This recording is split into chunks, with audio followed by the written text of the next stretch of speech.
Die FSTC is nou ontwykend na Sakeliga se ondersoek na sy BEE gesag.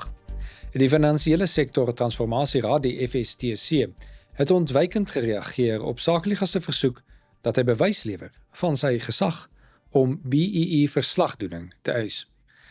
In steede daarvan om Sakeliga in die publiek bloot te verwys na bronne van sy oënskynlike gesag om sy onlangse BEE nakomingseise te stel, het die FSTC sy prokureurs eerder opdrag gegee om niks te bevestig of te ontken nie en om sy regte voor te bou.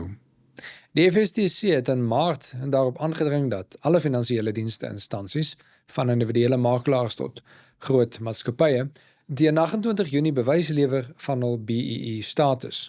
Dit was in rapporteringskennisgewing 1 van 2024. Verskeie industrierolspelers het blykbaar onder die indruk verkeer dat nie nakoming met verslagdoening tot formele of ander statutêre sanksies teen hulle kon lei. In April het Sakeliga die FSTC se gesag bevraagteken en opklaring gesoek, aangesien geen wetgewing waarvan Sakeliga bewus is, finansiële instansies dwing om deel te neem aan of hul besighede se rasseprofiel te sertifiseer onder die BEE-wet nie. Gegee die FSTC se versuim om enige statutêre magtiging te openbaar, het ons nou via ons prokureurs dit by die FSTC op rekord geplaas, dat Sakeliga geen bron binne die positiewe reg vind vir of die FSTC se oënskynlike gesag om nakoming van sy rapporteringskennisgewings te eis nie, of ook nie van sy oënskynlike mag om sanksies aan nie nakomende instellings binne die finansiële dienste sektor op te lê nie. Die FSTC is besig om sy magte te oorskry.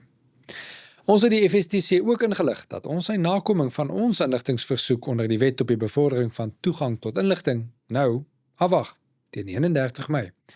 Ons versoek handel oor die FSTC se status as 'n sektorraad in gevolge die BEE-wet, sy aktiwiteite, rekords, besluite en beleide aangaande sanksies vir nie nakoming van FSTC-direktiewe soos finansiële en professionele penalisasie indien enige.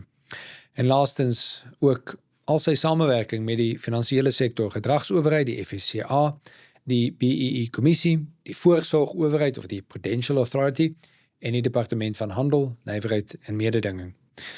Orals waar die polisieering, die ondersoek, die toepassing en die oplegging van sanksies teen finansiële instansies betrek.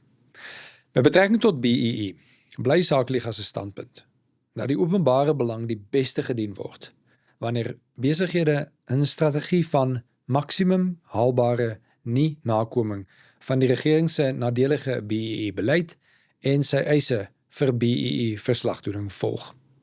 As 'n regeringsbeleid gee BEE voor om bemagtiging na te streef, maar vereis dit inderware dat besighede hul missie van waardeskepping opoffer ter navolging van politieke instruksies met 'n bureaukratiese en 'n rassefokus.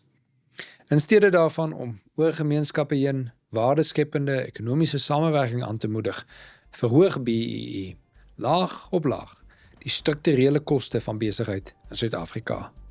En dit jaag die koste van goedere en dienste vir almal op en verarm almal. Vir ons briewe aan die FSTC en die korrespondensie, kyk ons webblad.